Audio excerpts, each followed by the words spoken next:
हमारे पास इस प्रॉब्लम में क्या दिया हुआ है, अ कैपेसिटर ऑफ कैपेसिटेंस। तो हमारे पास जो कैपेसिटेंस दिया हुआ है C1 मान लेते हैं इसे, तो ये जितना दिया हुआ है 5 माइक्रो फैराडे, और इस charge to a potential of, तो पोटेंशियल हमारे पास दिया हुआ है 24 volt, and another capacitor of capacitance 6 micro faraday is charge to 12 volt. तो यहाँ पर हमारे पास दो कैपेसिटर्स की बात हो रही है, ठीक है। तो यहाँ पर जो सेकेंड कैपेसिटर है मान लेते हैं कि वो है C2, इसकी वैल्यू मेरे पास दिया हुआ है 6 माइक्रो फैराडे, और इसकी जो पोटेंशियल है मेरे पास, इसे V1 मान लिया, तो इसे V2 मान लेते हैं। ये दिया हुआ है 12 वोल्ट, ठीक है। तो अगर मैं बात करता हूँ कि जो फर्स्ट कैपेसिटर है इस पर कितना ज़्यादा चार्ज है, मान लेते हैं Q1 चार्ज है, तो इसकी वैल्यू हो जाए C1 V1, ठीक है। और ऐसे ही यहाँ पर इस पे जो चार्ज है मान लिया Q2 चार्ज है, ये कितना हो गया, ये हो जाए C2 V2। इसे सिंप्लीफाई कर देते हैं, तो जो C1 है उसकी वैल्यू 5, ये हो जाए मेरे पास 24 माइक्रो कूलम। तो Q1 कितना आ गया, ये हो जाए मेरे पास 20, तो 120 माइक्रो कूलम। सो Q1 जो कैपेसिटर है हमारे पास फर्स्ट कैपेसिटर, उस पर इतना ज़्यादा चार्ज है। ऐसे ही Q2 इस पर जितना हो जाएगा 6 × 12 माइक्रो कूलम। Q2 कितना आ गया, ये हो जाए मेरे पास 72 माइक्रो कूलम, ठीक है। तो दोनों ही कैपेसिटर पे हमने क्या फाइंड आउट कर दिया, दोनों ही कैपेसिटर पे हमने चार्जेस की वैल्यू फाइंड आउट कर दी है, ठीक है। अब हमसे पूछ रहे हैं फर्स्ट पार्ट में पूछा हुआ है find the energy stored in each capacitor. तो इन दोनों ही कैपेसिटर में कितनी ज़्यादा एनर्जी स्टोर्ड है हमें ये बताना है। तो अगर हम सॉल्व करते हैं फर्स्ट कैपेसिटर के लिए, तो एनर्जी का फॉर्मूला होता है फर्स्ट कैपेसिटर के लिए, ये हो जाएगा हाफ CV²। यहाँ पर C1 और यहाँ पर V1 कर देंगे, ठीक है। जनरल फॉर्मूला क्या होता है, हाफ CV²। इसे सिंप्लीफाई किया, ये हो जाए हाफ C1 की वैल्यू हमारे पास है 5 माइक्रो, और V1 कितना है, V1 है मेरे पास 24 इसका होल स्क्वायर। ये जितना हो गया, ये हो जाए मेरे पास हाफ 5 माइक्रो, ये हो जाए मेरे पास 576, ये हो जाए मेरे पास 288, ठीक है। ये जितना हो जाए मेरे पास, ये हो जाए मेरे पास 40, ये हो जाए मेरे पास 44, और ये हो जाए मेरे पास 10, और ये हो जाए 14 माइक्रो जूल, और ये हो जाए मेरे पास, देखो 8 पॉइंट इससे कैंसिल, तो 1.44 × 10⁻³ जूल। तो जो एनर्जी 1 है वो आ गया 1.44 मिली जूल, ठीक है। तो फर्स्ट एनर्जी आ गया मेरे पास। अब सेकेंड कैपेसिटर के लिए भी एनर्जी की वैल्यू बतानी है, तो जो सेकेंड कैपेसिटर है हमारे पास उसके लिए एनर्जी की वैल्यू कितनी हो जाएगी, E2 मान लेते हैं, ये हो जाए मेरे पास half C2 V2 whole square, ठीक है।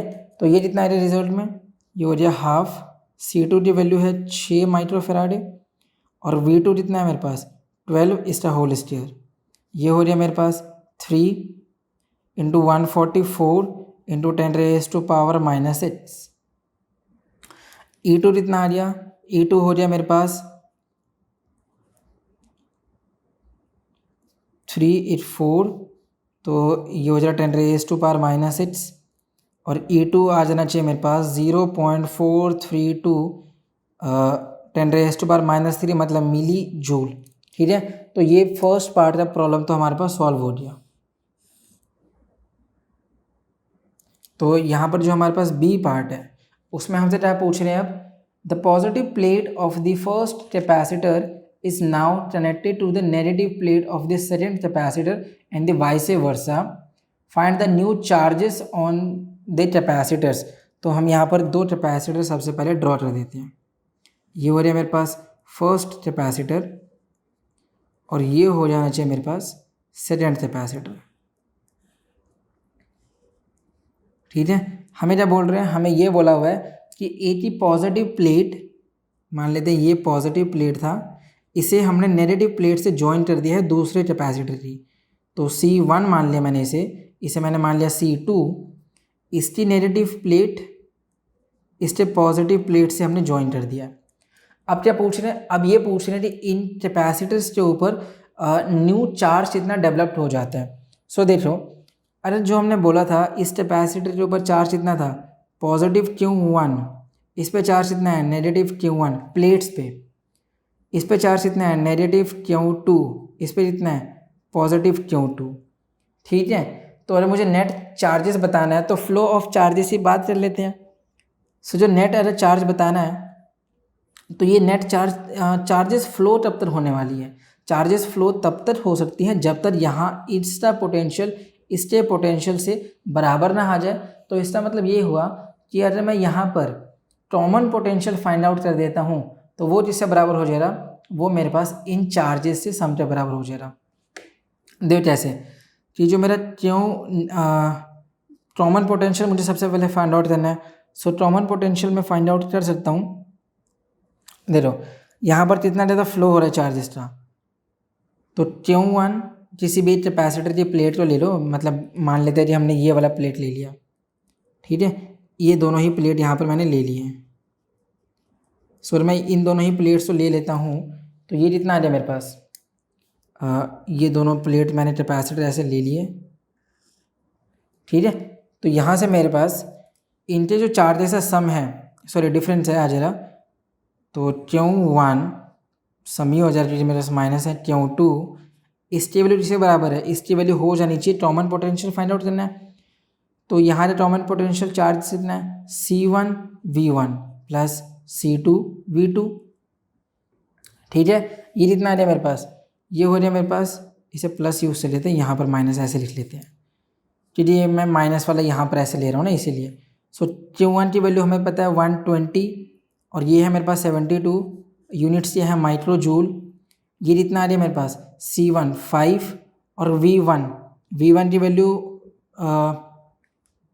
यहाँ पर V मान लेते हैं क्योंकि मुझे यहाँ पर कॉमन पोटेंशियल बताना है, कॉमन पोटेंशियल बताना है तो V1 V2 की वैल्यू V मान लेंगे, C2 6V, ये कितना हो गया 11V और ये हो जाना चाहिए मेरे पास 48 माइक्रो कूलम। तो जो पोटेंशियल बताना है तो पोटेंशियल कितना हो रहा है मेरे पास, ये हो जाएगा 48/11, ठीक है। सो कितना आ रहा है 48/11, तो यूनिट्स क्या हो जाएगा, माइक्रो वी ऐसे मान लो यूनिट्स हो जाएगा, यूनिट्स की प्रॉब्लम नहीं है क्योंकि मुझे यहाँ पर चार्जेस बताने हैं। सो अरे मुझे न्यू चार्ज बताना है तो Q1 डैश मान लेते हैं, ये जिससे बराबर हो जाएगा, ये C1 इंटू वी के बराबर हो गया, ठीक है। तो C1 इंटू वी के बराबर हो गया, C1 की वैल्यू 5, ये हो जाएगा 48/11 माइक्रो कूलम। सो Q1 डैश की जो वैल्यू आ जाएगी इसे सॉल्व करने के बाद वो हो जाएगा मेरे पास 21.8 माइक्रो कूलम। तो फर्स्ट आ गया मेरे पास, सेकेंड भी सॉल्व कर देंगे। सो Q2 डैश इसकी वैल्यू कितनी हो जाएगी, C2V, ये हो जाएगा मेरे पास 6 इंटू 48/11 माइक्रो कूलम, यूनिट्स में आ जाएगा। सो Q2 डैश की वैल्यू आ गया 26.2 माइक्रो कूलम, ठीक है। तो ये दोनों ही वैल्यूज आ गई अपने पास। अब हमसे क्या पूछा हुआ है सी पार्ट में,